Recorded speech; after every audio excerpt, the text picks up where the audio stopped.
শনিবার সারা রাজ্য জুড়ে পালিত হচ্ছে পশ্চিমবঙ্গ দিবস। এই পশ্চিমবঙ্গ দিবস অনুষ্ঠান পালনে বাদ গেল না হাওড়ার দাসনগরের বালিটিকুড়িও। শনিবার শিবপুর 1 নম্বর মণ্ডলের বালিটিকুড়ি বকুলতলাতে পালিত হলো পশ্চিমবঙ্গ দিবস। এই উপলক্ষে এখানে ভারত মাতা এবং শ্যামাপ্রসাদ মুখোপাধ্যায়ের প্রতিকৃতিতে মাল্যদান করা হয়।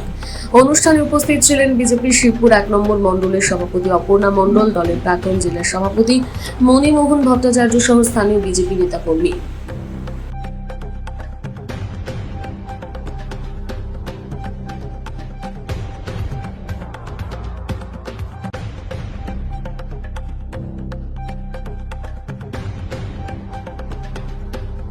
মানুষকে এই পশ্চিমবঙ্গ দিবসের ইতিহাস বিগত দিনে কোনো সরকার মানে স্বাধীনতার পর থেকে না বিধানচন্দ্র রায়ের সরকার, না পরবর্তী সময় বামপন্থীদের সরকার, আর না তৃণমূল সরকার জানতে দেয়নি বা জানতে দেওয়ার সামান্যতম চেষ্টা করে।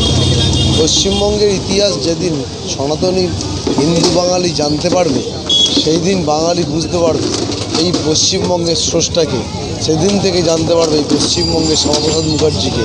এই পশ্চিমবঙ্গের বাঙালি আজকে ভুলতে বসেছে ঈশ্বরচন্দ্র বিদ্যাসাগরকে, আমরা ভুলতে বসেছি বাঘা যতীনের বলিদানকে, আমরা ভুলতে বসেছি ক্ষুদিরাম বসুর আত্মত্যাগকে, আমরা ভুলতে বসেছি এই সুভাষচন্দ্র বসুর দেশত্যাগকে, দেশের জন্য দেশত্যাগকে আমরা ভুলতে বসেছি আজকের দিনে শ্যামাপ্রসাদ মুখার্জিকে।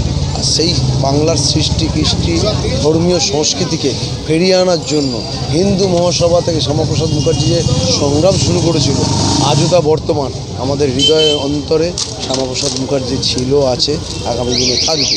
আগামী দিনে পশ্চিমবঙ্গ দিবস আরও বড় করে পালন হবে, কারণ পশ্চিমবঙ্গের ইতিহাস হিন্দু বাঙালির জন্য, সনাতনী বাঙালির জন্য একটা গর্বের দিন। এই গর্বের দিন আগামী দিনে ছিল অক্ষয় হয়ে বেঁচে থাকুক, এটাই আমাদের কামনা। দেখুন, পশ্চিমবঙ্গ গুরুত্ব এই জন্যে আছে কেন আজ আমরা যে ভোট পেয়েছি সেটা পুরোটাই হিন্দুত্ব নিয়ে। আর এই হিন্দুত্বকে বাঁচাবার জন্যে আজকে ডক্টর শ্যামাপ্রসাদ মুখোপাধ্যায় নিজে প্রাণহানি করেছিলেন।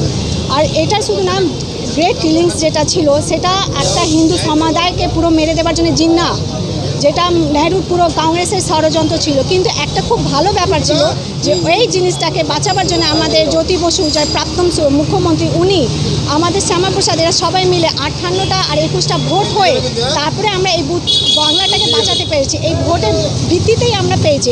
আর শুধু তাই না, আজ আমরা পশ্চিমবঙ্গতে আজকে যে আমরা এই সরকার বিজেপি সরকার গড়তে পেরেছি সেটাও কিন্তু শুধুমাত্র হিন্দুত্ববাদী জন্য।